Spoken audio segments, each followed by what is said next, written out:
Personi i parë që e kam shpreh këtë dëshirë ka qenë Halla Marie, Motër Maria Kaleti. Shërbimi meshtarak ka qenë eksperienca më e bukur, ka mundu që t'jemi afër atyre që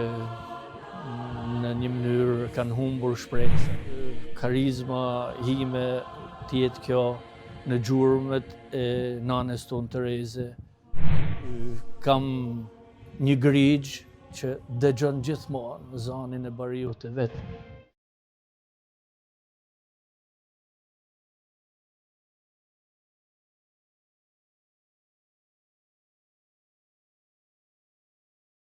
Njëzet e 5 vite ecje me Zotin, për Zotin, në shërbim të besimtarve, të sëmurve e të varfërve, 25 vite ecje në rrugën e dritës, 25 vite shpresë,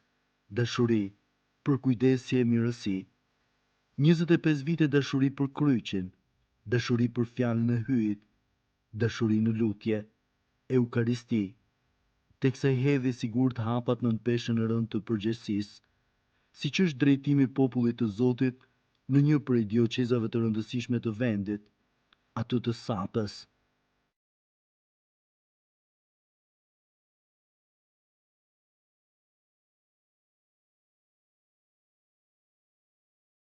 Monsinjor Simon Kulli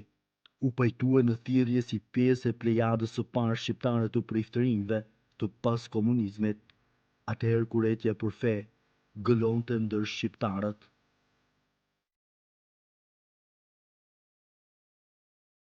Ka qenë epistull me isha e parë e kërmtume prej Dom Martin Trushit,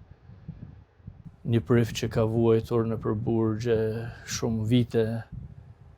E aty ka lind pastaj dëshira që duke pa vuajtjen dhe kërmtimin e meshës, ku kishte vendos zemrën e tij mbi alter, që nuk mund të qëndronte në kam, kremtimin e meshës latinisht, nga ai moment me ka lind diçka në zemër që pse mos t'jem unë një i ri që një të nesërme mund ta zëvendësoj këtë meshtar në kishën e popullit shqiptar. Duket se Zoti e kishte bekuar që në vogli, teksa u pagëzua prej Motër Marie Kaleta, të cilës fati e deshi, t'i besonte dhe vendimin për ndjekjen e seminarit. Personi i parë që e kam shpreh këtë dëshirë ka qenë Halla Marie, Motër Maria Kaleta, një motër e vjetër e cila me ka pagëzu një javë masi kam lind. Ai ka qenë personi i parë që e kam shpreh këtë ndjenjë të mbrëmshme që a mund të shkoj në rrugën e meshtarisë.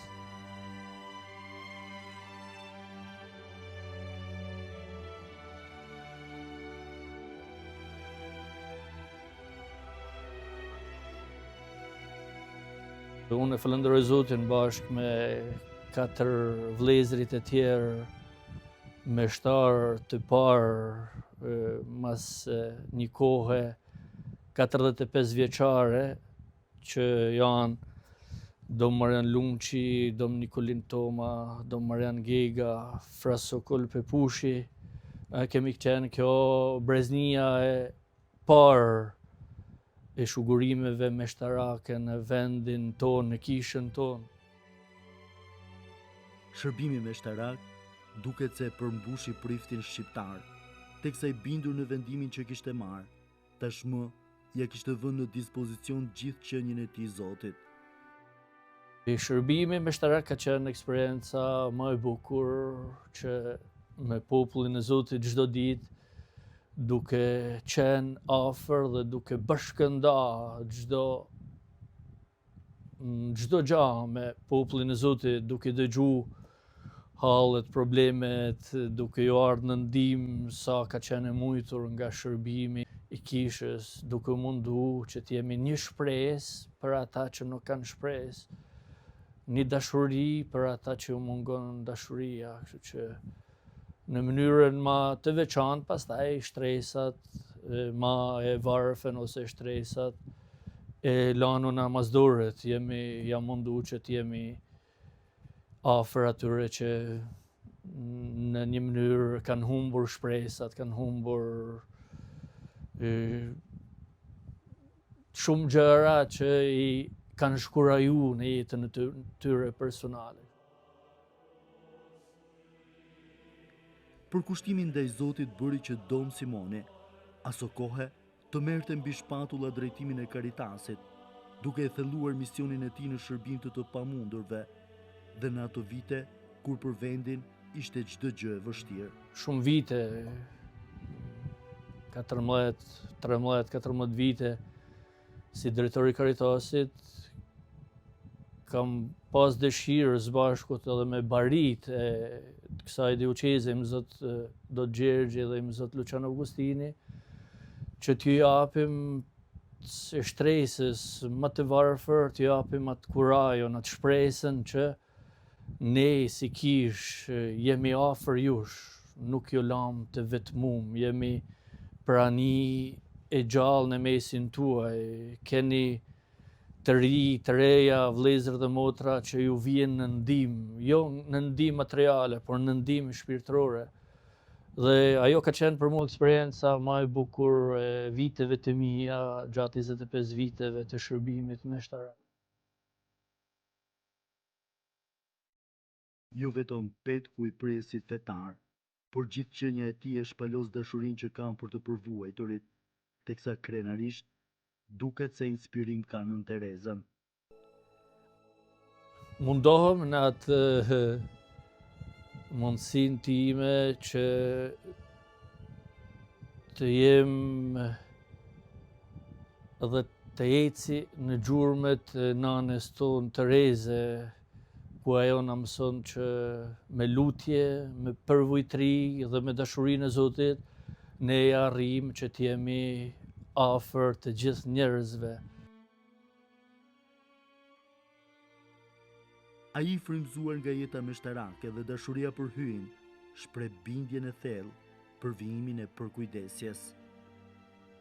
Monsignor Simone e konsideron veten të bekuar prej Zotit, teksa populli i tij e dëgjon dhe mirëkupton atë në drejtimin e kishës.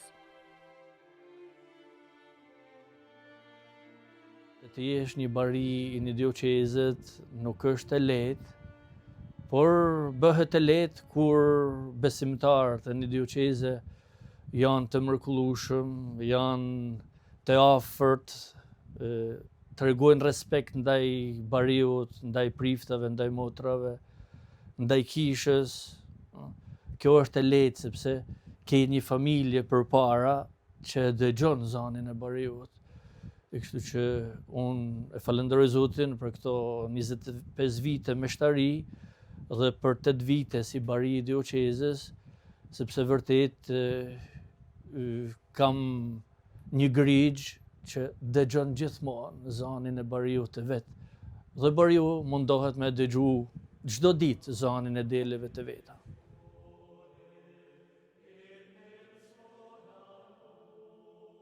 Çdo ngjarje e bukur e kishës për Imzot Simon Kullin është një moment i lumtur, teksa në këtë 25 vjetor të shëgurimit meshtarak, ai nuk i fsheh as qastet e tij të vështira. Momentet e vështira për mua ka qenë kalimi në amshimi Monsignor Lucianit, bariu para meje të kësaj dioqeze. Ka qenë vërtet një moment i vështirë, sepse kam kalu vërtet me të dy i peshvit, kam kalu një kohë të mrekullueshme që ato me kanë rrit,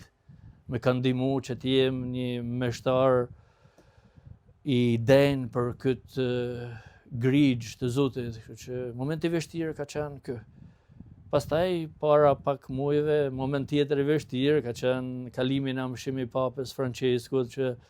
vërtet e kam njoft personalisht dhe kam pas komunikim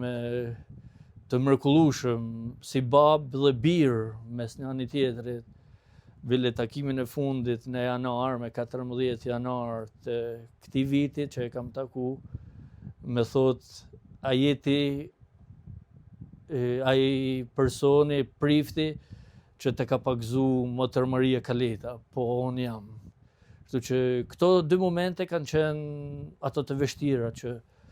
nuk po i mshehi me thonë që nuk kam momente të vështira. Mund të ketë pas ndonjëherë dhe momente gjatë jetës meshtërake, momente të vështira, por çdo vështirësi vetëm të bën më të fortë. Sot, më shumë se kur, duket se është koha për një falënderim ndaj të gjithë atyre që ja letësojnë peshën e rëndë të përgjegjësisë, Monsinjor Simonit. Falenderoj për bashkëpunim të ngushtë me shtarët, motrat, asistentat baritor, katekistat, bashkëpunëtorë të mi, të gjithë ato që mundohemi të japim një denjësi të vërtet të kësaj dioqeze në të gjitha dimensionet. E sigurisht si gjithnjë, dhe sot bariu i mirë i Sapës ngre zërin për popullin. Kisha nuk hesht përballë këtyre fenomeneve që i hasim çdo ditë në jetën tonë të përditshme, por kisha është një za e cila thërret dhe dëshiron që çdo i ri, çdo e re, çdo person mos të braktisin këtë vend të bekuar nga Zoti, edhe pse nganjëherë rastet e vështirësive ekonomike, vështirësive të tjera, papunësia, shumë gjana, është e rëndësishme që t'i japim kurajo të rive që të qëndrohen në këtë vend të bekuar, sepse Shqipëria është për mu Amerika, Shqipëria është Europa, Shqipëria është një nga vendet më të bekuar nga Zoti, ku gjithçka flet me natyrën e vet, me bukurinë e vet që Zoti ja ka dhuruar këtij vendi, kështu që edhe si kish ne e ngrem zërin që familjet tona, të rinjt tonë të rrinë në këtë folen ku kemi lind dhe ku do të rritemi dhe ku do të vdesim për këtë vend të mrekullueshëm që Zoti na ka dhuruar. Urimi i tij është prej një zemre të lidhur me Zotin e në shërbim të tij, ndaj kumbon fort, duke prekur zemrat e të gjithë besimtarëve. Uroj që çdo person dhe çdo familje në vendin tonë të dinë me orientu jetën e vet ka Zoti, të dinë me orientu jetën e vet në paqe dhe në dashuri dhe në harmoni me njëri tjetrin, pa kurfar dallimit. Kështu që dëshiroj dhe uroj që vërtet kjo paqe dhe kjo dashuri që botës sot më mungon ta gjejnë tek secili person, duke u tregu me njëri tjetrin vëlla dhe motër, shok dhe mik. Kjo është urimi im që dëshiroj për secilin njeri i vullnet mirë.